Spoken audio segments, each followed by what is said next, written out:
November 21st, 2013, special town council meeting to order. Please rise for the pledge of allegiance. I pledge allegiance To the flag of the United States of America and to the republic for which it stands, one nation, under God, indivisible, with liberty and justice for all.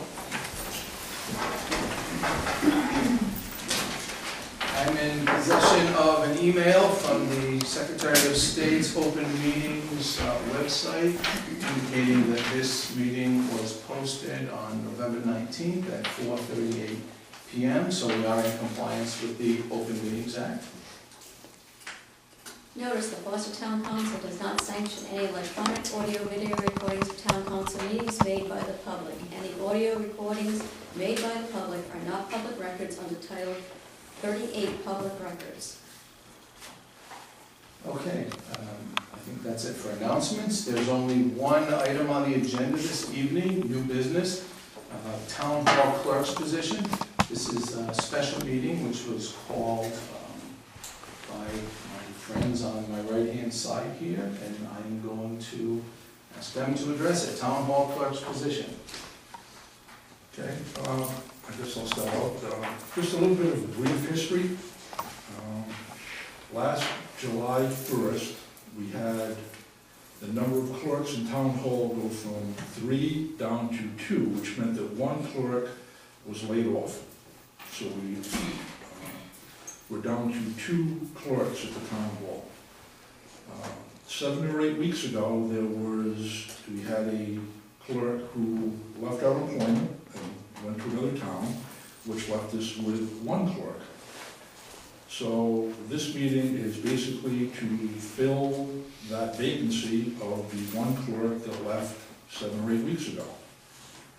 And if you would like me to make a motion to that point, You have a motion? You put the motion on the table? to start discussion, I would make a motion to immediately recall the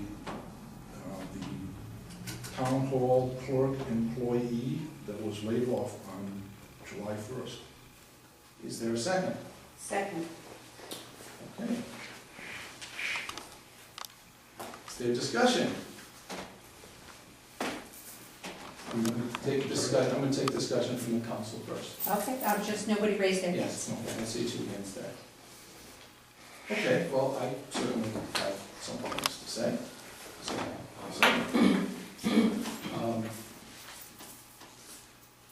I think it's very interesting that this meeting was called this week.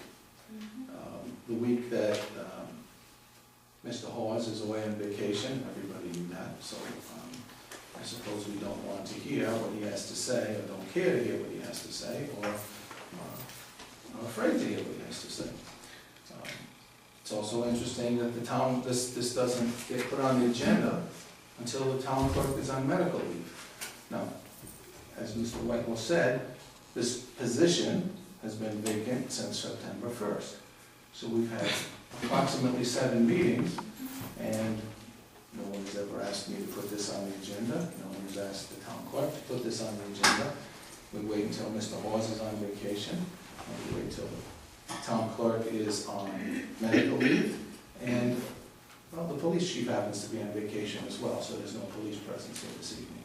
So I just think, I don't know, it seems like a cowardly act to me to wait until this time to call a meeting where we don't want to face the full group of people who may be in opposition.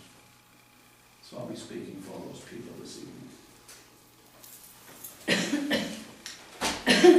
Would you like a response? You have the floor, and No, I don't want a response right now. you're done with your comments. The town clerk is the individual who has the authority to determine number of clerks needed in town hall, and their working hours and their assignments. And I'd like to hear what she has to say. So, Carol, do you believe that this position needs to be filled at this time? No, I do not at all. I'm familiar with the history that Mr. Whitelaw just went through. I was evaluating those positions. 1 clerk was gone. We had 2 clerks. And in my evaluation, I found that one clerk was working to capacity, one was not. So, to my surprise, one clerk left, and we were down to one clerk. And it is my opinion that we do not need another full-time clerk. That with that clerk working to capacity, most likely, everything will be done. However, upon completion of my evaluation, I may determine that a part-time clerk may be warranted. Right now, I do not feel that is the case, and I am somewhat held up in my evaluation because I have been out. Okay.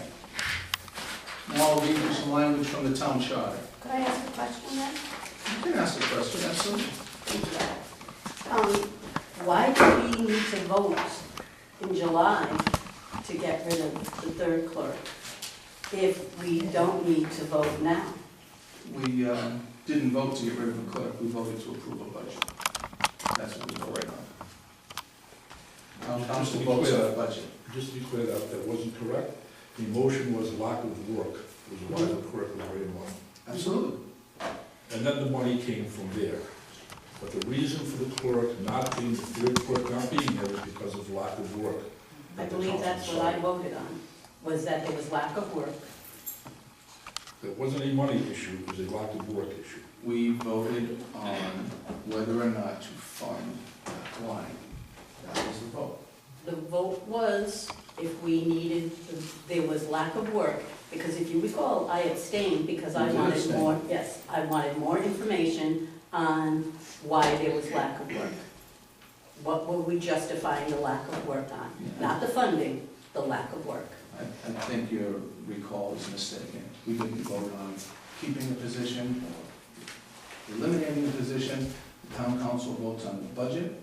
The motion was made by me. I made the motion to cut 1/3 of the salary line item for the administrative clerks, 1/3 of the benefit items, of the benefit line item, which effectively did eliminate the position. But we were not voting on people, we're not voting on positions, we're voting on the funding. You It was did not mention, justified you did not because mention, there is not enough work. And That that was is your true to this day. justification. Absolutely. and so my abstention was because I had no proof that there was lack of work. Okay. I understand. Article 4 of the Foster Town Charter, which has been endorsed by the voters and supersedes our authority, and lays out the authority of the town clerk. As director of the Department of Administration, the town clerk shall be responsible for a number of things. Supervision and assignment of all clerical and office employees of the town, to include those required by boards, committees, and commissions of the town. Setting of hours of work for such employees, receipt and distribution of all correspondence to the town, etc. What's key here is the town clerk shall be responsible for setting of hours of work for such employees. She sets the hours of work for the town hall employees. The council does not. She has not made a recommendation to us for us to take action, and if we were to take action, we are usurping the town clerk's authority under the town charter. I'm not sure you want to do that. I would also point out to the Article 2 of the town charter, which speaks to the responsibilities of the town council. And it says here, Article 2.16, the employment of all employees of the town in their promotion, suspension for a period of greater than 3 days, etc., shall be the responsibility of the town council, provided that no such action shall be taken by the town council except with written approval of that employee's department head. I'll summarize. The employment of all employees of the town shall be the responsibility of the town council, provided that no such action shall be taken by the town council except with the written approval of that employee's department head. Does anyone at this table have written approval from the department head authorizing us to appoint that position? I don't believe that's the case. And we haven't had any, so I'll disagree with your interpretation. And Of course you that the police chief, we hire all the time policemen, and we never get a written recommendation from the police chief. I'm not reading anything under the police chief, I'm reading under the town clerk. Employment of all employees, and we do appoint the police officers. We've done it here. Absolutely done here. We've done it here with the police chief's recommendation, dispatchers and police officers, We do it regularly. with We recommendation. fill vacancies regularly. We don't. Department heads. We And we hire endorse and fire. The council hires and fires. with the written approval of that employee's department head. Those words are clear to me. I don't know why they're not clear to me. They're clear to me. I do not see written approval from a department head. In fact, just the opposite. I see the town clerk telling you, at this point, it's not necessary. At this point, she is doing an evaluation. In the future, she's going to make a future recommendation to us, at which point it is then in our court and appropriate for us to take action. At this point, it's premature. You're talking about filling a position that's going to cost $50,000 a year over the objection of the department head who is chartered to make that decision. You are not. I'll let you respond. The $50,000 is already in the budget. It's not $50,000, it's $34,000. In fact, presently, we're paying 2 people to do that job. We have one who's collecting unemployment, and the town clerk apparently has hired someone on a full-time basis to work for the town through a contractor. Well, if you had bothered to actually ask the questions of the town clerk. I don't believe you've spoken to the town clerk about this matter at all. I think you just went off to decide what you want to do for whatever reason you want to do it. Carol Lyons is on medical leave. By town charter, the deputy town clerk, Carol Lyons shall. I'm sorry, you will forever be in my head by the first name that I learned. I know. She is on medical leave, the deputy town clerk by charter steps into her position, therefore leaving a vacuum in the deputy town clerk's position. This is a non-union position, this is a chartered position, this is what the temporary individual is doing. It's a non-union position, it doesn't have anything to do with what you're speaking about. The person works at Jane Christopher's desk, she answers the phone like the deputy clerk always does. She directs traffic like the deputy clerk always does. She's not doing union work. It's not a union position. I don't know, do you want it to be a union position? Do you want to concede the deputy town clerk into the union? I don't think that's appropriate. All right, I'm gonna say something now, because I didn't know any of this happening until this week. First of all, I don't know who gives who authority to do anything.